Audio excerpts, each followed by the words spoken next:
जी Swami ji, overall Shrimad Bhagavat जी का सार क्या है ओवरऑल? जी श्रीमद् भागवत का मेन सार देखो, भागवत महाग्रंथ भक्ति का ही ग्रंथ, जी क्योंकि भागवत महाग्रंथ को लिखने से पहले ऋषि वेद व्यास अनेक ग्रंथ लिख चुके थे। बड़ा ज्ञान था भरा पड़ा उसमें, बहुत ज्ञान था। तो भगवान वेद व्यास को लगा कि भाई हमने सब तो लिख दिया, सब लिख दिया, ज्ञान ढेर सारा ग्रंथों में ज्ञान भर दिया, लेकिन बड़ा नीरस नीरस महसूस करते थे, मोनोटोनस एकदम, है ना, उबाऊ। ठीक है, उनको फील हो रहा था कि there is something we require to have interest, कुछ हो जो कि स्वाद हो, थोड़ा रस हो, है ना। जैसे होता नहीं है कि माँ सरस्वती को क्या कहते हैं कि माँ सरस्वती ब्रह्मा जी के साथ हैं जी, और ब्रह्मा जी के चार सर जी। यानी सोचिए कि पूरे ब्रह्मांड को बनाने वाला, सृजन करने वाला कितना बुद्धिमान होगा, कितना बुद्धिमान होगा। लेकिन उनके साथ, वो बहुत बुद्धिमान हैं, मगर उनके साथ माँ सरस्वती को जोड़ा गया। माँ सरस्वती का मतलब क्या? वो जो सरस है, सरस यानी जो रस से भरी है।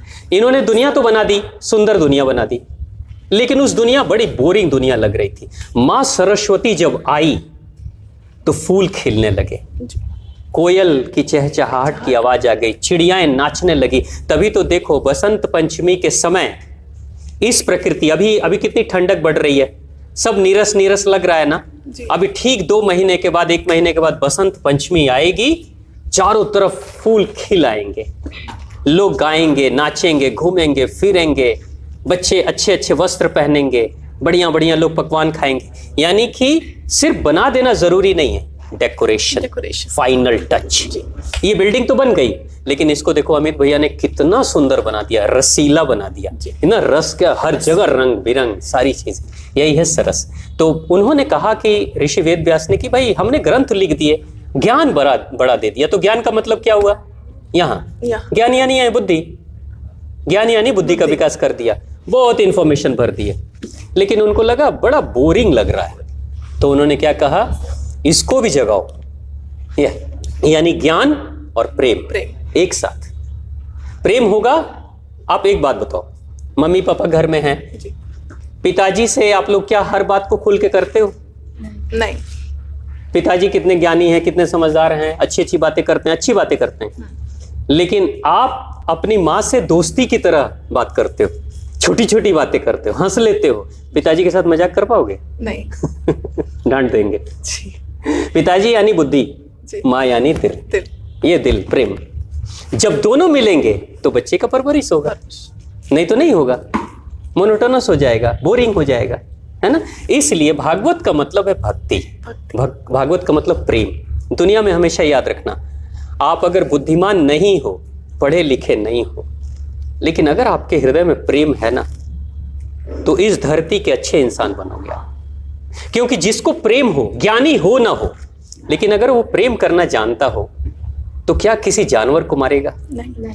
किसी को धोखा देगा? नहीं। छल कपट करेगा?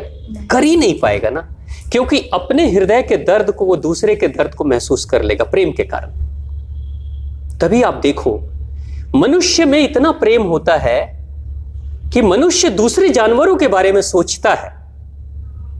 ये प्रेम है, हमारा हृदय बहुत सक्रिय है, इसलिए ऐसा सोचता है। कभी आपने सुना कि गौ माता पालन कर रही है, गौ पालन कर रही है, बकरी बकरियों का पालन कर रही है, हाथी हाथियों का पालन कर रही है, वृक्षों का वृक्षारोपण कर रहा है? जी नहीं। लेकिन मनुष्य का पालन तो करता है, गौओं का भी पालन करता है, कुत्तों का भी पालन करता है, सांपों का भी पालन करता है, खरगोश का भी बचाने की कोशिश करता है। ये किसके लिए करता है?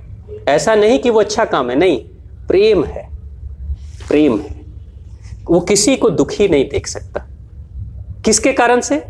क्योंकि दूसरे को दुखी देखता है तो यहां दर्द होता है, इसलिए वो प्रेम करता है, तो सबसे प्रेम करता है। तभी तो आप देखो बहुत लोग ऐसे मिलेंगे आपको।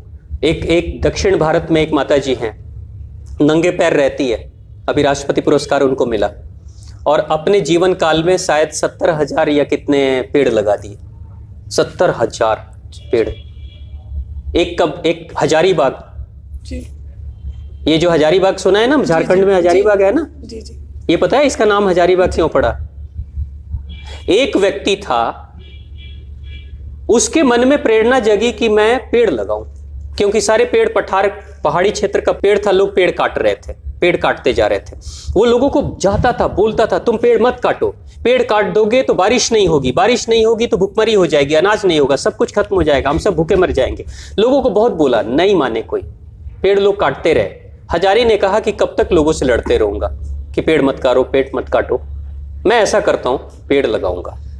हजारी ने कहा मैं पेड़ लगाऊंगा, और हजारी रोज सुबह में निकलते थे पेड़ लेकर, छोटे पौधे लेकर, और जाके पहाड़ों पे पेड़ लगाते थे, चट्टानों पे पेड़ लगाते, पत्थरों पर, पठारी क्षेत्र में लगाते थे। वो झारखंड का पठारी क्षेत्र है, वहां पे लगाते थे, और अपने जीवन काल में हजारों पेड़ लगाए, और उसी हजारों पेड़ के कारण से हजारी बाग, हजारी का बाग, उसको नाम लोगों ने कह दिया ये हजारी है, ये 1000 पेड़ लगाने वाला, उसका बाग है, इसलिए हजारी बाग। व्यक्ति का नाम हजारी बाग। आपने जैसे बताया कि 1000 पेड़ लगा के उस जगह का हजारी जो व्यक्ति था उसके नाम से उस जगह का नाम रख दिया गया हजारी बाग। हजारी बाग। उसी तरह हमारे तरफ में एक पोखरा है, हाँ। वहाँ पे पशुओं के लिए शायद पानी वानी पीने का जो दिक्कत होता था जी, तो एक व्यक्ति मतलब चौर जो है ना उसमें पोखरा खोद दिए, अकेले खोद दिए उसको, अच्छा। पोखर बना दिए अकेले। अच्छा। व्यक्ति उस समय उसको पागल बोलते थे लोग, अच्छा। लेकिन उन्हीं के नाम पे अभी उस पोखरे का नाम रामरती रामरती का पोखरा वाह वाह उसको बोलते हैं।